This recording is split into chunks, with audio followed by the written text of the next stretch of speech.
Hello সবাইকে, কি অবস্থা? তোমাদের সবাইকে ওয়েলকাম করছি আরও একটা নতুন ভিডিও দেখার জন্য। একদম সকাল থেকে শুরু করলাম, সকাল ৬টা বাজে অ্যান্ড আমরা যাচ্ছি হচ্ছে সেই যে আমরা যেই পাহাড়ে হাঁটতে যাই, সেই পাহাড়ে এখন হাঁটতে যাচ্ছি।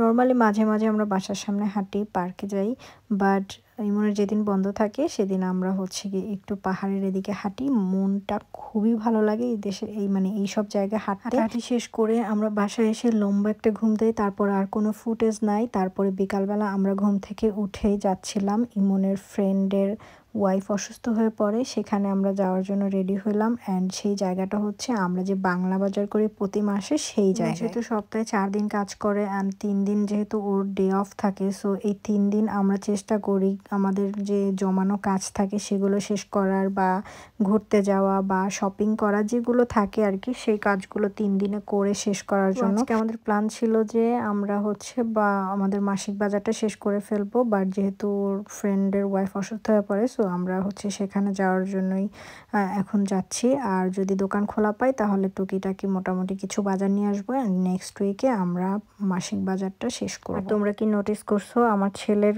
জ্যাকেট ব্লু, তার গাড়ি ব্লু, অ্যান্ড তার হাতে যে একটা মোটর সাইকেল আছে সেটাও কিন্তু ব্লু। সো সে কিন্তু সব কিছু ব্লু নিয়ে আজকে বের হয়েছে। এখন কিন্তু আমাদের এখানে সামার টাইম চলতেছে, বাট তারপরেও জ্যাকেট পরতে হয় কারণ ঠান্ডা অনেক বেশি, 4 ডিগ্রি থাকে। বাট তাও কি সামার টাইম নাকি এটাকে বলে? যাই হোক, রোদ উঠে এটাই আমাদের জন্য আসলে অনেক কিছু। সো এই দেশে রোদ পাওয়া যায় না, রোদ উঠে যায়। আর এই রোদ পাইলে হচ্ছে ঈদের দিন মনে হয়। ফাইনালি আমরা রওনা দিলাম, অ্যান্ড আমাদের যাইতে অলমোস্ট 40 মিনিট লাগবে, আর তার থেকেও বেশি এখন সময় লাগতে পারে কারণ এখন ট্রাফিকের টাইম, বিকাল টাইম। সো এই টাইমে হচ্ছে গিয়ে অনেক পরিমাণ ট্রাফিক পড়ে থাকে। আর এই দেখো আমার জামাই কত সুন্দর আমাকে গান শোনাচ্ছে। যদি আমি এটা অরিজিনাল ভয়েস তোমাদের শোনাইতে পারতাম, কখনোই পারি না, কারণ তাহলে আমাকে দিয়ে ভিডিও ডিলিট করাবে। ও খুবই শাই এইসব ব্যাপারে। তো তারপরে যাচ্ছিলাম, দেখো কি পরিমাণ ট্রাফিক পড়ে আসে রাস্তায়। ইউকেতে নাকি ট্রাফিক নেই অনেকেই বলে। সো দেখো তোমরা। তারপর আমরা হচ্ছে ওইখানে গেছিলাম অ্যান্ড ভাবিকে দেখে আসলাম। মোটামুটি সুস্থ আছে অ্যান্ড বেশিক্ষণ ছিলাম না, চলে আসছি।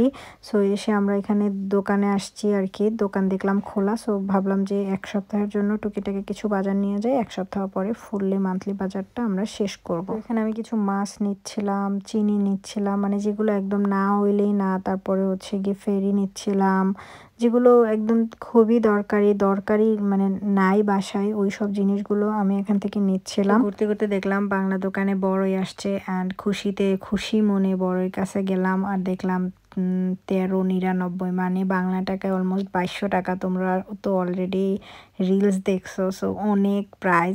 অ্যান্ড এখানে কিন্তু পেয়ারার দামটা অনেক বেশি হাই। বাংলাদেশি সব কিছু এখানে পাওয়া গেল, এগুলোর প্রাইস একদম আকাশ ছোঁয়া। বাট তারপরেও আমার কাছে মনে হয় অনেক ভালো যে বিদেশে বাংলা জিনিস পাওয়া যায়, যে এটাই কাজটা শেষ করে এখন আমরা বাসার দিকে যাচ্ছি।